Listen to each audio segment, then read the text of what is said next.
우리가 요한일서 제가 세보니까 오늘이 17번째 시간입니다. 한 달에 한 2번 정도 한 것 같으니까 거의 한 8개월 요한일서를 쭉 공부해 왔습니다. 이제 오늘하고 다음에 한 번 더 하면 요한일서가 끝나고 요한이서 한번, 삼서 한번 이렇게 해서 아마 마무리를 할 계획인데 요한이서, 삼서는 시간이 좀 더 걸릴 수도 있고요. 우리가 요한일서 전체적으로 한번 머릿속에 잠깐 그려본다면 다 외우지는 못하겠지만 우리가 어떤 주제로 해왔는지는 대략 감을 잡는 것이 좋을 것 같습니다. 요한일서의 목적은 사귐이었습니다. 사귐, 교제, 하나됨. 우리가 또 우리와 하나님이, 하나님 안에서 우리 모두가 사랑으로 하나 되는 것, 이것이 요한일서의 목적이었죠. 자, 그런데 그렇게 하나 되고 하나로 사귀기 위하여서 우리가 꼭 알아야 될 것이 크게 두 가지가 있습니다. 하나는 하나님은 우리의 빛이시다. 두 번째는 우리는 그 하나님의 자녀다. 이게 요한일서의 큰 두 기둥입니다. 다시 한번, 하나님은 뭐예요? 우리의 빛이시다. 하나님은 그냥 빛이 아니고 객관적으로 햇빛이나 달빛 같은 빛은 아니세요. 그런데 하나님은 우리의 빛이시다. 우리의 삶에, 우리의 영혼의 빛이시다. 그래서 그 하나님의 빛 가운데 살아야 됩니다. 그래야 우리가 하나님과 사귐이 있게 돼요. 하나님의 빛 가운데 살아야 되는데 그 빛 가운데 살려면은 우리가 4가지를 해야 된다. 이제 버려야 될 것 2가지가 있는데, 하나는 죄, 또 하나는 세상적인 삶. 그래서 세상을 사랑하지 말아야 돼요. 그리고 우리가 지켜야 될 것이 2가지가 있는데요. 하나는 하나님의 계명, 즉 말씀을 지켜야 되고요. 또 하나는 믿음 안에 사는 것, 믿음 안에 살아가야 된다. 그런데 이게 2번째 큰 기둥, 우리는 하나님의 자녀이다. 우리 하나님의 자녀예요. 근데 하나님의 자녀이기 때문에 어떻게 살아야 할 것인가? 하나님의 자녀로 사는 방법은 뭘까? 그 하나님의 자녀로 사는 방법, 여기도 앞에 있었던 우리가 하나님 우리의 빛이시다. 그래서 우리가 죄를 버리고 세상을 사랑하지 말고 계명을 지키고 믿음 안에 살아야 된다. 이것과 아주 비슷한 내용이 다시 또 반복이 됩니다.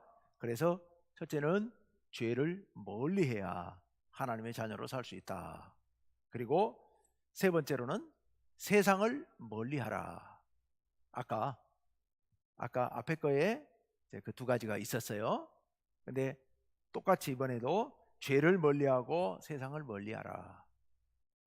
대신 2가지를 해야 되는데, 그게 이제 지금 제가 첫 번째, 3번째 말씀드렸어요. 2번째가 형제를 사랑하라. 아까 계명을 지키라. 내 계명 중에 최고의 계명은 사랑의 계명이니까 이제 형제를 사랑하라 라고 말씀했고요.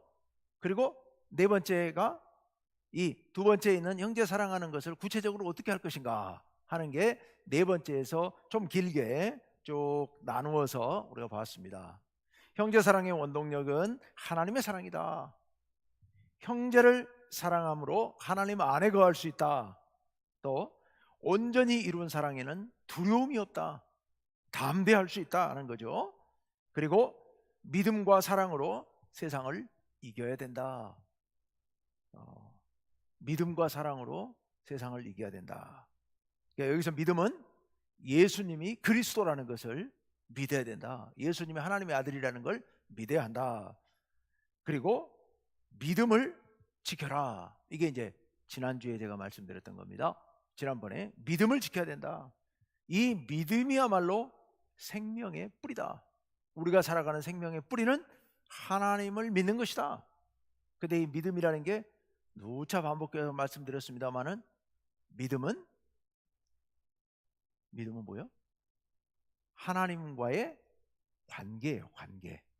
하나님과의 깊은 사랑과 신뢰의 관계다. 예, 믿음은 관계다.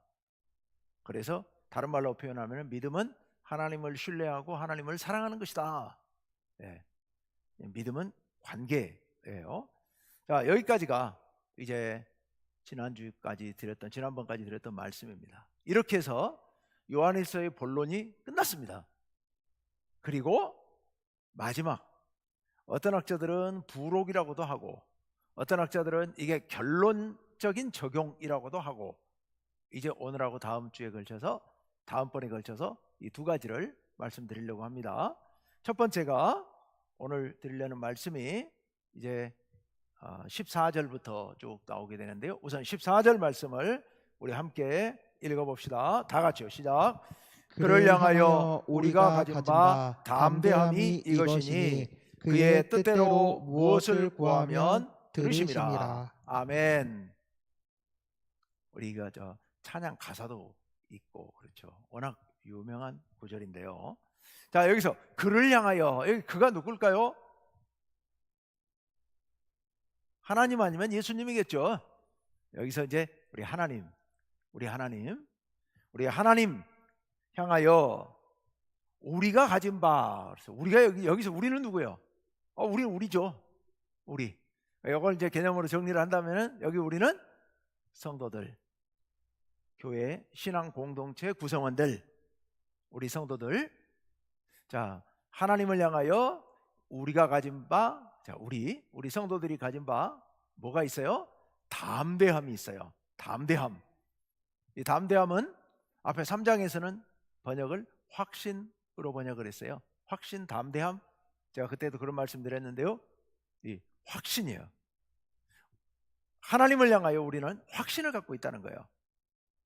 확신을 갖고 있으니까 하나님 앞에 나아갈 때 담대하게 나아갈 수 있습니다. 담대하게 확신. 우리가 확신을 갖고 있습니다. 그 확신이 뭐냐? 확신이 그의 뜻대로 무엇을 구하면 들으심이라 했습니다. 여기서 무엇을 구하면, 이 구한다는 게 뭔 소리예요? 기도한다는 거죠. 네, 기도하는 거예요.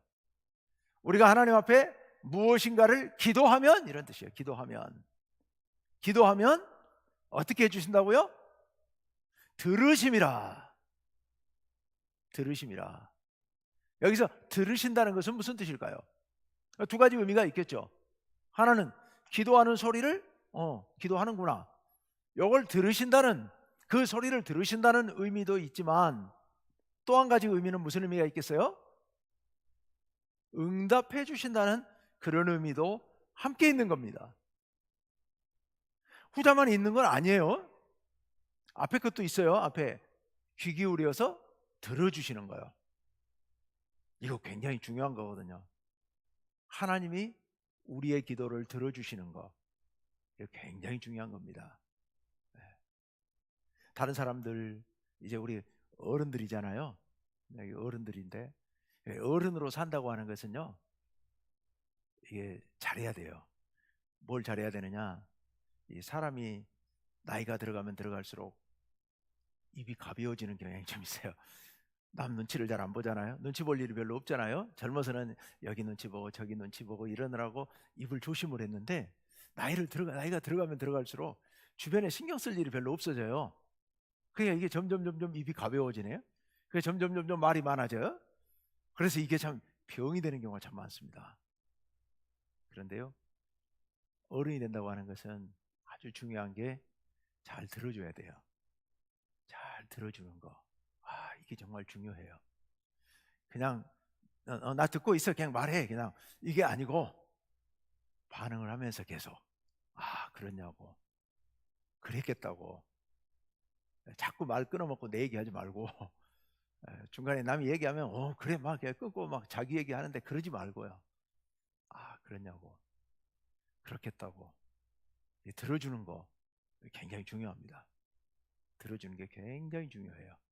전문적인 상담가들만 그게 필요한 게 아니고, 어른으로 살아가는 사람들은, 아래 젊은 사람들, 자녀들, 이게 나보다 좀 믿음이 약한 사람들, 그 사람들의 사정을 잘 들어주는 거 굉장히 중요한데요.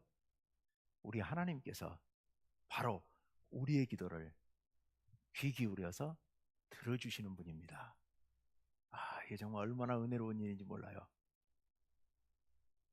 여러분 기도 들어주시겠죠? 예, 하나님께서 여러분의 기도를 들어주실 겁니다. 제 기도는 들어주시더라고요. 듣고 계셔요. 예, 들어주십니다. 들으시는데 귀를 기울여서 들어주시는데요. 그런데 앞에 보면 지웠구나. 14절 다시. 앞에 둘째 줄 앞부분에 어떻게 구하면 그의 뜻대로 무엇을 구하면 그의 뜻대로. 여기 그도 하나님이시죠. 하나님의 뜻대로 우리가 구해야 되는 거예요. 하나님의 뜻대로. 여기서 하나님의 뜻대로 구한다는 것은 이건 무슨 의미일까? 하나님과 같은 시선으로 바라보고 구하는 것을 얘기합니다. 하나님께서 저 사람을 참 불쌍히 여기실 것 같을 때 내가 하나님 저 사람을 좀 불쌍히 여겨주옵소서. 저 사람 너무 불쌍하지 않습니까? 불쌍히 여겨주옵소서. 이렇게 기도하는 것을 말하는 겁니다. 물론 그 기도만 들어주신다는 것은 아니에요. 다 들어주셔요. 하나님 다 들어주시는데 특히 우리가 하나님의 시선에서 하나님의 뜻에 합당하게 구하면, 그렇게 구하면 하나님께서 다 들어주시고 다 응답해 주신다 라는 그런 말씀입니다. 이것을 우리는 담대하게, 첫째 줄에 우리가 가진 바 무엇이요? 담대함. 우리가 확신하는 거예요. 내가 하나님께 이렇게 기도하면 하나님께서 내 기도를 귀 기울여 들어주실 것이다. 내가 하나님께 이렇게 기도하면 하나님께서 이 기도를 들으시고 이루어 주실 것이다. 이런 담대함, 이런 확신. 우리 자칫 이런 착각들을 해요. 머리로 생각하면 아는데 자꾸 이 감정적으로 착각을 일으키는 경우가 간혹 있어요. 어떤 착각을 하냐면 기도를 막 세게 하면 하나님 막 들어주시고 능력 있는 사람이 막 기도를 하면 그러면 막 기도가 막 바로바로 응답이 될 것 같고 기도에 무슨 방법을 막 찾고 이런 경우들이 있는데 이거 기도에 대해서 완전히 기본이 틀린 겁니다.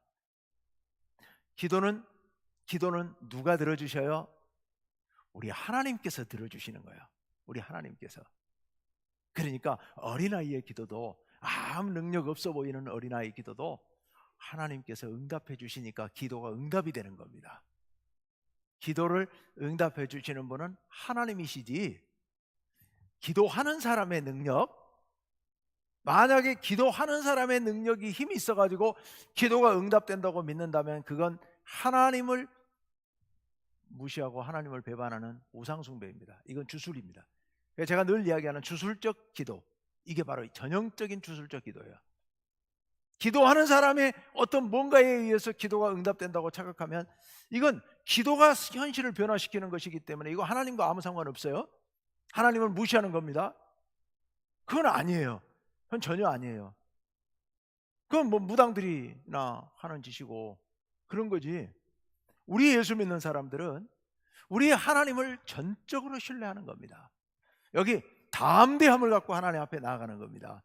우리 하나님이 나의 기도를 들으실 것이라고 하는 확신을 가지고 하나님 앞에 진심으로 나가서 내 기도를 들으시는 하나님께 내 마음을 다하여서 하나님께 아뢰는 겁니다. 그러면 하나님께서 그 기도를 들으시고 응답해 주시는 거지요. 그러려면은 이 기도가 하나님 은혜 안에서 잘 응답이 되려면, 그러려면은 우리가 어떻게 해야 되느냐? 그를 향하여 우리가 가진 바 담대함. 하나님 앞에 나아가면서 하나님께서 내 기도를 들어주실 것이라고 하는 확신, 담대함 가지고 나아가는 사람은 어떤 사람이냐? 하나님과 관계가 열려있는 사람이에요. 하나님과 관계가 열려있는 사람, 하나님과 관계가 좋은 사람. 인간적으로 한번 생각해 봅시다. 어린 손자가 할아버지에게 자기가 뭘 해달라고. 할아버지 이거 사줘요 하고 얘기를, 같이 할아버지 손잡고 산책하다가 할아버지 저거 사줘요 라고 이야기하는 손자가 있어요. 근데 아무나 그런 건 아니잖아요. 저 멀리 떨어져 살다가 몇 년 만에, 미국 가서 살다가 몇 년 만에 할아버지 집에 와가지고 할아버지하고 산책 가면서 할아버지 저거 사줘요, 그거 안 나오죠. 웬만한 아이들 성격 아니면, 특이한 성격 아니면 그거 못 할 거예요. 근데 늘 할아버지하고 늘 같이 사는 애는, 손자는 할아버지하고 동네 가다가 할아버지 저거 사줘요, 저거 먹고 싶어요, 이 얘기를 서슴없이 할 수 있단 말이에요. 할아버지가 안 사줘도 그 아이는 서운해하지 않아요. 왜냐하면 할아버지하고 늘 이렇게 함께 지내기 때문에 안 사주시는 데는 이유가 있다는 거 알아요. 사주든 안 사주시든 그런 거 신경 안 써요. 그냥 내 먹고 싶으면 할아버지한테 부탁하는 거예요. 할아버지가 그건 너 먹으면 건강에 안 좋아. 그래 할아버지, 그러면 다음에 그걸 안 먹으면 돼요. 할아버지가 오늘 돈이 없는데 그래요? 다음에 돈 있으면 사주실 걸로 알고 그냥 물러날 수 있는 거예요. 그러니까 할아버지에게 이야기하는 것도 당당하게 자신 있게 얘기할 수 있는 거예요. 이게 어린 손자의 할아버지 앞에 선 담대함이고 확신 아니겠습니까? 우리가 하나님 앞에 그래야 되는 거죠. 하나님 앞에 나와서 이렇게 기도할 수 있는 것은요, 웬만한 담대함이 아니고서는 사실 세상 사람들은 꿈도 못 꿀 일입니다. 우리가 하나님 앞에 나와서 어떻게 그 사람들이 우리 하나님 앞에 나와서 자기 시시콜콜 자기의 삶을 다 말씀드리고 자기가 원하는 걸 다 말씀드리고 그거 어떻게 하겠습니까? 무서워서 못하죠.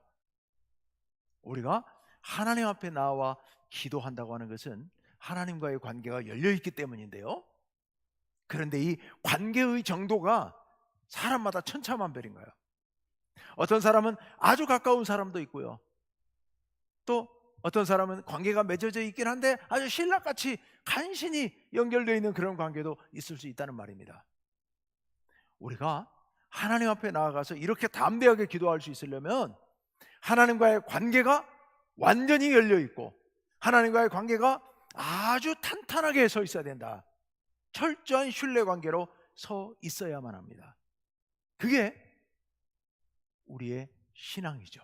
그게 우리의 믿음이죠. 믿음이 좋은 사람은 이게 가능한 겁니다. 믿음이 좋다는 건 뭐라고요? 하나님과의 관계가 좋다는 얘기라고요. 하나님과의 신뢰관계, 사랑관계가 확실하게 돼 있는 사람이 믿음이 좋은 사람이고, 그런 사람은 하나님 앞에 담대하게 기도할 수 있습니다. 어떤 상황에서도. 근데 어떻게 하면 하나님과의 관계가 더 좋아질 수 있을까요? 하나님과의 관계가 좋아지는 비법, 그것은요, 기도하는 방법밖에 없어요. 기도를 하면 하나님과의 관계가 좋아지고요, 하나님과의 관계가 좋으면요, 더 기도하게 되고요. 이게 서로 상승작용을 일으킵니다. 처음에는 관계가 잘 안 돼 있어서 어려워도 계속 기도하는 수밖에 없어요. 기도하고 또 기도하고 하다 보면 할아버지하고 관계가 서먹해도 같이 손잡고 산책하고 얘기도 하고 자꾸 하다 보면 점점 가까워지는 것처럼 우리 하나님과의 관계에서도요, 그런 겁니다.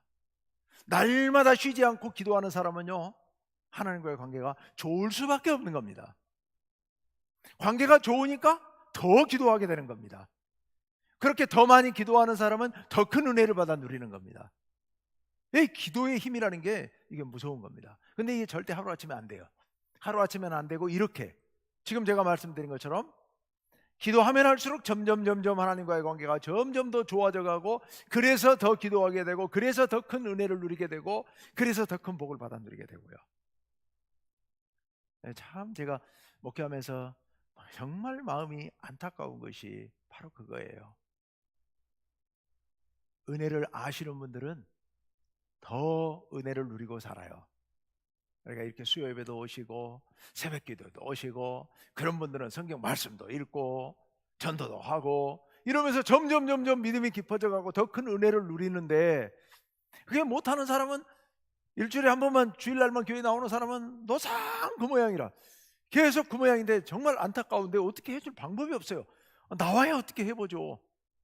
나오라 그래서 나오지도 않는데 어떻게 할 거예요. 그걸 끌고 올 수도 없는 일이고, 정말 마음이 안타까워요.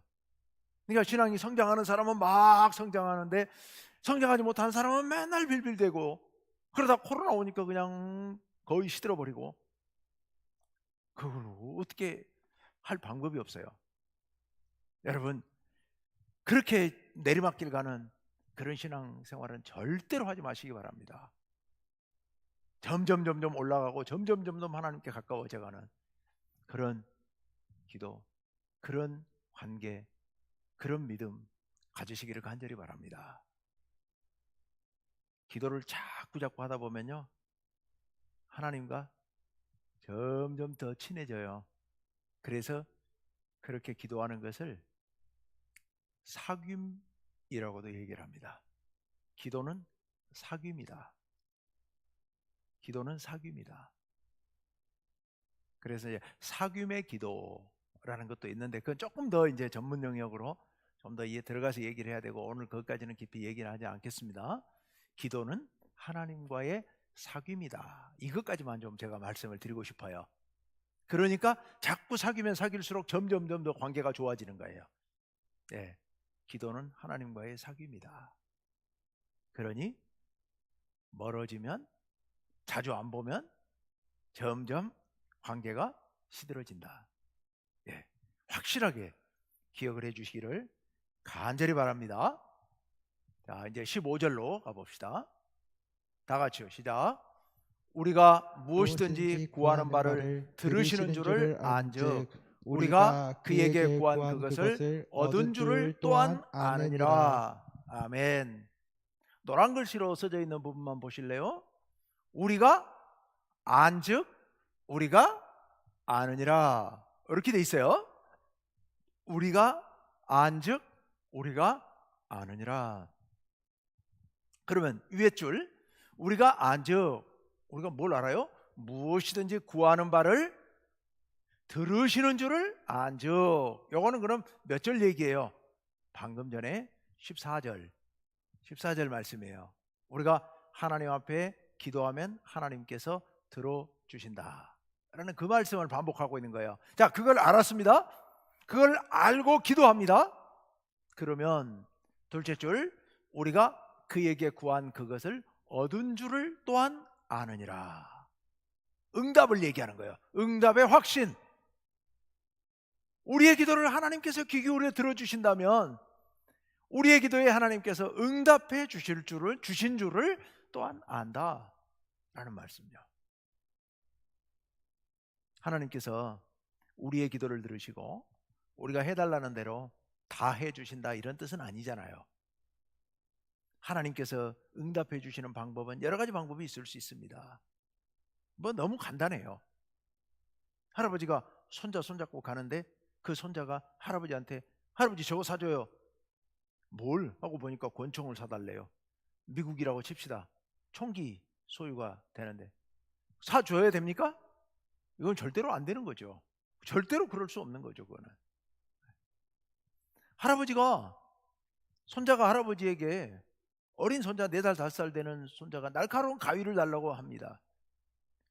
날카로운 가위를 줄 수는 없잖아요. 그럼 어떻게 해요? 부드러운 애들 장난감, 애들 다치지 않는 가위를 줘야죠. 우리가 원하는 것을 하나님께서 우리가 원하는 대로 그대로 주는 게 기도 응답은 아니에요. 우리에게 가장 적합한 거, 4살짜리면 4살짜리에 적합하게, 3살짜리면 3살짜리에 적합하게. 4살짜리가 지금 달라고 그러는데 지금은 줄 수 없으니까 5살이나 6살 되면 줄 수도 있는 거거든요. 그건 하나님께 전적으로 맡기는 거예요. 귀담아 들으신다는 얘기는 지금 당장 내가 원하는 대로 해주신다는 그런 뜻은 아니에요. 그런데 어떤 방식으로 응답하시든, 그걸 주시든 다른 걸로 바꿔주시든 나중에 주시든 어쨌건 간에 하나님께서 내 기도를 들으시고 때 되면 하나님께서 응답해 주신다, 그것을 안다, 이런 말씀이에요. 그래서 우리가 그에게 구한 그것을 얻은 줄을 또한 아느니라. 하나님께서 우리에게 기도 들으시고 우리에게 주실 줄로 믿습니다. 가장 좋은 걸로요. 우리는 기도 드리면서 감사합니다. 기도하고 하나님이 이제 더 좋으신 걸로, 저는 여기까지 기도합니다마는 하나님께서 더 큰 은혜로 주실 줄을 믿습니다 하고 감사하고 그렇게 기다려야죠. 자, 이제 그 다음으로 넘어가서요. 이제 16절부터 봐야 되는데 16절 17절을 봐야 되는데 16절 끄트머리 17절 같이 두 군데를 먼저 봅시다. 네.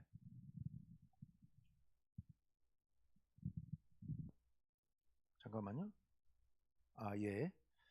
16절 끄트머리하고 17절 한꺼번에 돼 있죠. 예, 같이 좀 읽어봅시다. 시작.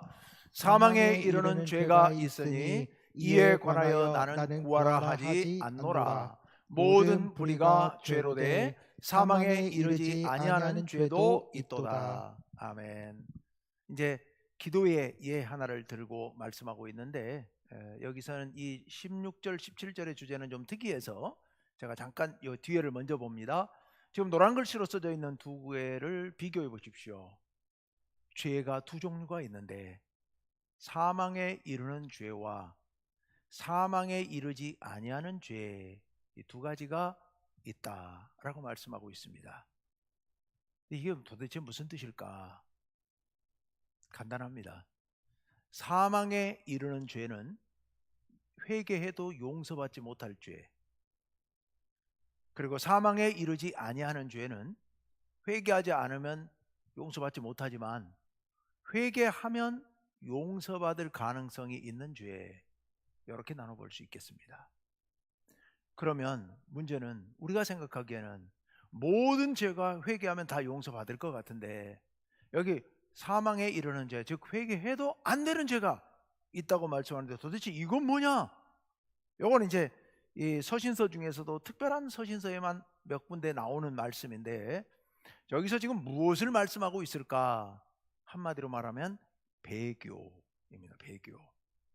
초대교회가 심한 핍박을 받을 때 성도들 가운데서 핍박을 못 견디고 믿음을 포기해버리는 겁니다. 자기 믿음만 포기하면 괜찮은데 나가서 그 기독교 공동체가 이제 비밀리에 막 핍박을 받으니까 비밀리에 모여서 예배드리고 하는데 나가서 배교해서 고발해버리는 겁니다. 그러면 교회가 몽땅 다 교회 예배 처소가 다 들통나가지고 다 잡혀서 죽고 이런 일들이 계속 벌어지는 겁니다. 그렇게 믿음을 가졌는데 생명의 길을 알았는데 그런데 그걸 포기해버리고 떠나는 거. 자기 생명을 위해서 육신의 생명을 구하려고 우리 영원한 생명을 포기해버리는 거. 이거는 회개가 불가능하다. 용서가 불가능하다. 이렇게 말씀하고 있는데 여기에 대해서는 약간의 논란은 좀 있다 하는 거 기억해 두십시오. 어쨌건 여기서 말하려고 하는 건 뭐냐면은 하나님과의 관계가 신라처럼 연결이라도 돼 있으면 괜찮은데 이거 완전히 끊어져 버리면, 영영 끊어져 버리면, 분명히 전에는 몰라서나 그랬었지만 예수 믿고 다 알아요. 세례받고 믿음을 고백하고 다 아는데 믿음을 버리고 떠나는 거, 이거는 용서받을 수 없다. 안타깝지만 어쩔 수 없다. 그런 말씀이에요. 그러면서 사망에 이르는 죄, 이런 죄를 지은 사람을 위해서는 이에 관하여 나는 구하라 하지 않노라. 그런 사람을 위해서 기도하라고 내가 말하지는 않겠다. 그건 무슨 말씀이에요? 기도하지 말라는 말씀이죠? 맞아요? 그건 아니에요. 기도하지 말라는 건 아닌데 꼭 그런 사람들까지 다 위해서 그렇게 기도하라고 내가 강조하지는 않겠다. 그래도 기도하는 거야 우리 자유고, 들어주시는 건 하나님의 자유니까 우리는 기도할 수 있죠. 해야 하죠. 그렇지만 기도하라고 강조하지는 않겠다, 이런 뜻입니다. 그 다음에 모든 불의가 죄로 돼. 그렇습니다. 우리의 모든 불의 죄입니다. 다시 말하면 우리가 하나님의 뜻대로 살지 않는 것은 죄고 그것은 회개해야 됩니다. 회개하지 않으면, 죄를 짓고도 회개하지 않으면 구원받을 길이 없습니다. 모든 불의가 죄로 돼 사망에 이르지 아니하는 죄도 있도다. 이거는 회개하면 용서받을 수 있는 죄도 있다, 이런 말씀을 하고 있는 겁니다. 자, 그래서 이제 앞으로 거슬러 올라가서 16절이 길어서 16절 상반절 다 같이요. 시작. 누구든지 형제가 사망에 이르지 아니하는 죄 범하는 것을 보거든 구하라. 아멘. 구하라, 기도하라. 아까 앞에서 기도하면 어떻게 하신다고요? 들어주신다고요. 들어주세요. 그러니까 혹시 우리의 형제들 중에서 사망에 이르지 아니하는 죄, 즉 회개하고 용서받을 가능성이 있는 죄를 지은 사람이 있다면 우리가 그 사람을 위해서 기도해 줘야 된다는 얘기입니다. 그가 회개하고 돌이키기를 위해서 기도해 줘야 된다. 오늘 그 말씀을 여기서 지금 하고 있는 겁니다.